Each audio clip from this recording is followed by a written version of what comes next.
So thank you, Chair. Good morning, dear friends.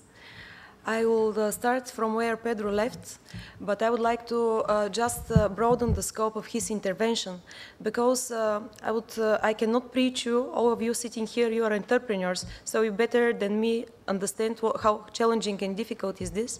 But I would like just to broaden the scope of the discussion and to ask, what if in the world we don't have entrepreneurs? Then even if we have the perfect European or national policies, who is going to implement these policies to the ground, to the cities? Who is going to open the jobs? Who is going to provide for growth? Who is going to pay the people for their work? So, of course, without entrepreneurs, it's not possible.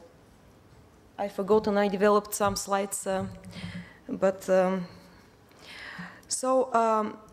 across Europe, it's more and more, at least observed in my country, Bulgaria, of course, but I think it's European-wide, the attitudes toward entrepreneurship is a little bit not very supportive these days, because the entrepreneurs, the businessmen, are taken like a source of money. They are a source for taxes, for social securities, and the society's most demand from the businessmen, then support businessmen. I'm a little bit concerned about this trend, and I would like to stress in my intervention on this particular trend. Of course, to be an entrepreneur, it takes a lot of very specific characteristics. So if you decide to be an entrepreneur, as you know, you have to forget for vacations, for the safety, for sick leaves, because you cannot go on a sick leave, no one can run your business. And then you have to be very stubborn in order to take the decision and to tackle the problems that no one from your staff can solve. And you cannot never give up, because if you give up, then who will follow in the company? So all these very special characteristics make the entrepreneur a special species that we have to grow very carefully, because no one will take the risk if he doesn't or she doesn't have the support. So let's see how is the situation in our societies. I think that more and more the culture, the overall social culture lacks of common understanding for the importance and role of the entrepreneurs.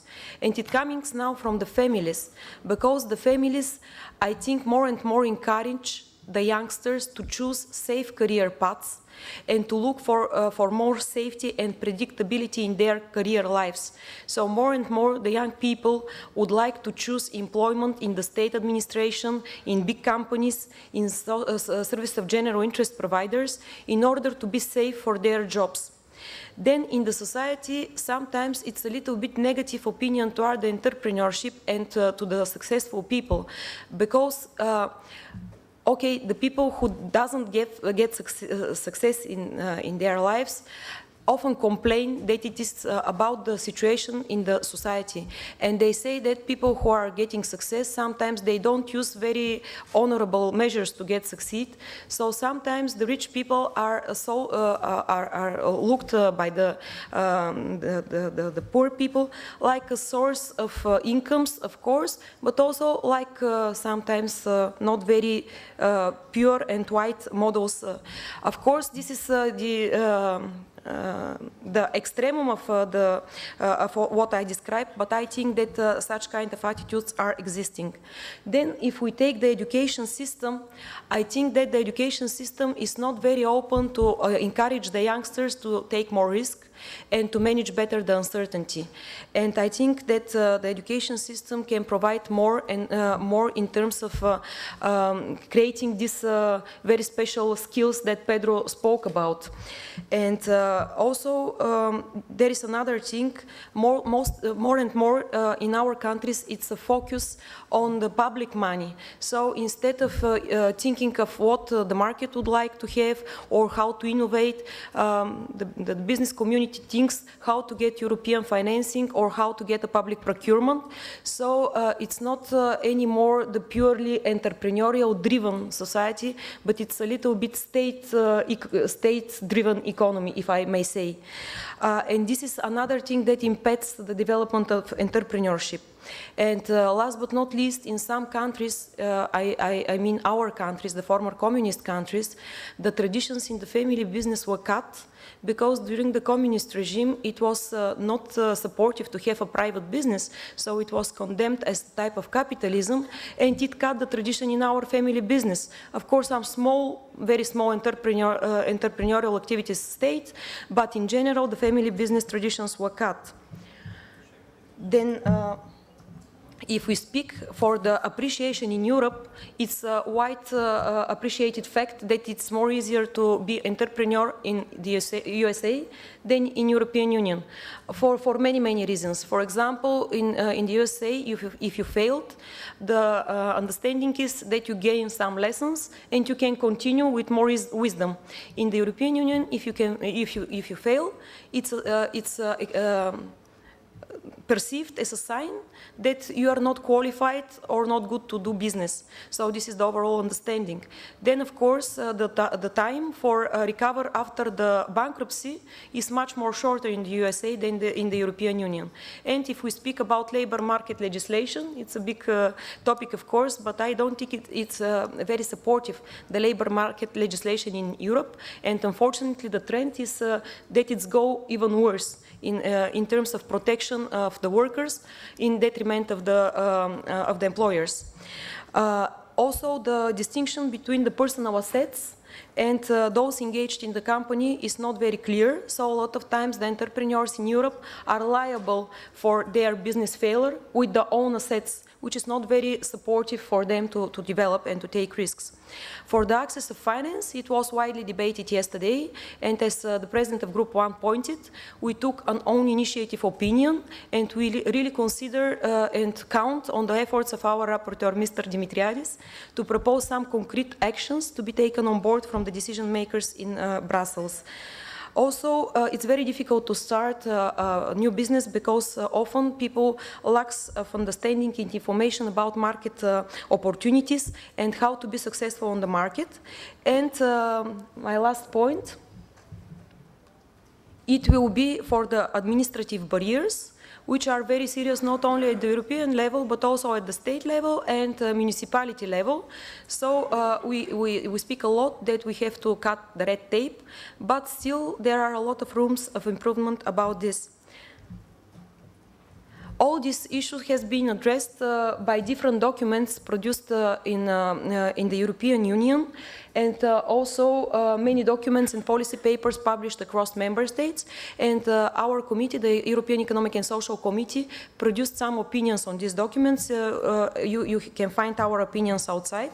But I find the main response coming from the European Union in the published in 2012 European Entrepreneurship 2020 Action Plan, which envisages actions to encourage entrepreneurship around 3 pillars: entrepreneurial education and training, create environment that is supportive for entrepreneurship, and dynamizing the culture of entrepreneurship in Europe.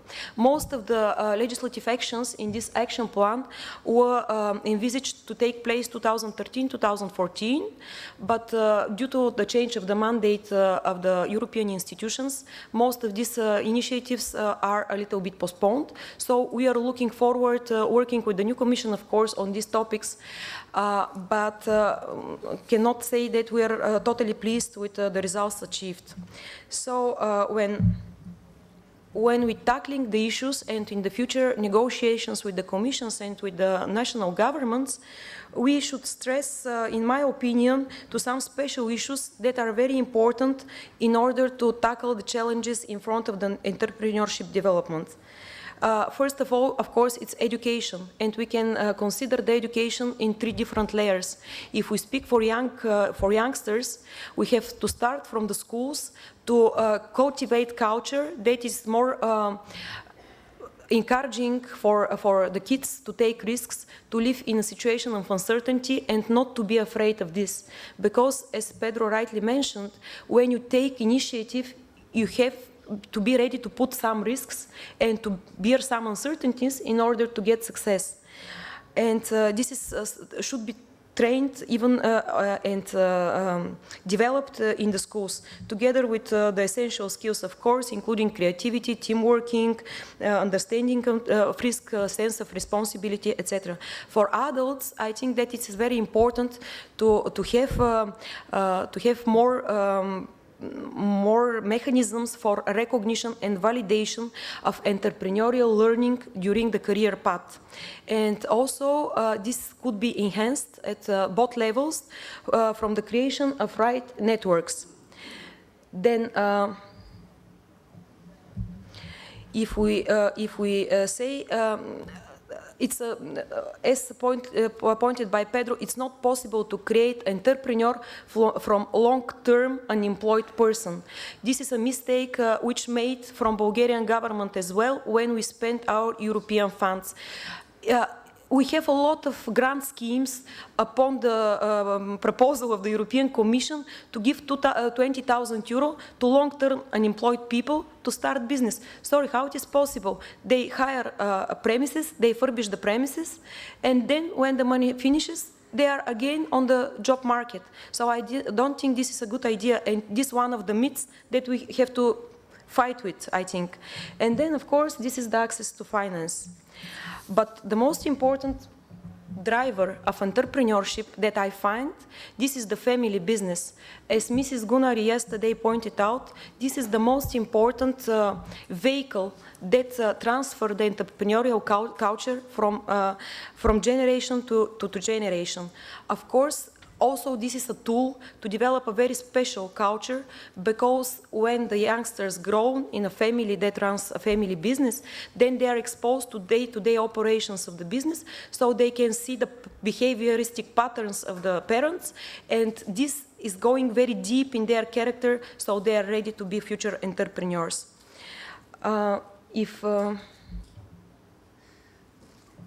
If we speak about the regional development and how important are the entrepreneurship about this, we can say that for the small and distant communities that cannot attract investments from outside, the only source of economic activity is to just take care about the local entrepreneurs and to create favorable environment for them, because the entrepreneurship produce positive effects to the regional development. Of course, they can be direct or indirect. The direct effects are obvious. They create job and growth, and the indirect effects are the structural and social transformations that goes to the small communities thanks to economic activities of the entrepreneurs. So a lot has been written and said about how to encourage the entrepreneurs in small communities, but I also like to quote some best practices coming from different surveys from USA and from Germany. And it comes for, the main thing is about to create a positive environment, a positive appreciation, and appreciation of success of successful people in the small communities by publicizing the excellent works, by developing a culture of entrepreneurship across the community, which goes inside all the layers of the community, to the schools, to the local society, to the local business organization, etc., to provide friendly environment by creating networks. Usually in these networks, in the core of these networks are standing the business association or the commercial association of the region, and then it comes the local authorities, different think tanks, NGOs, etc., to provide funding at local level by different local revolving loan funds or low interest loans and guarantees at municipal level. And then very important to create a one-stop shop for the business, because it should be easy to open and to operate business, especially in the small communities. This can be done also by active public-private partnership, because a lot of times the local employers association or business association play a very important role in giving some licensing or in helping business to meet the regulation at the local level. Also, of course, it's very important to have in mind that it's not very good idea to go for clusters when we speak for small communities, because if we have a big structural important company in the small community, then the cluster can be formed around. But if it is not the case and the community focus only on one sector, then there is no diversity, and it's difficult to obtain the prosperity when the situation changes. So I will not take much of your time, but I would like just in conclusion to remind that it's not possible to have economic development without the people which are in the core of this. It's not possible for us, for our society to be prosperous and growth if the people are not ready to take risks and to launch successful projects and to make the people around believe in their success as to gain capital and support. Thank you.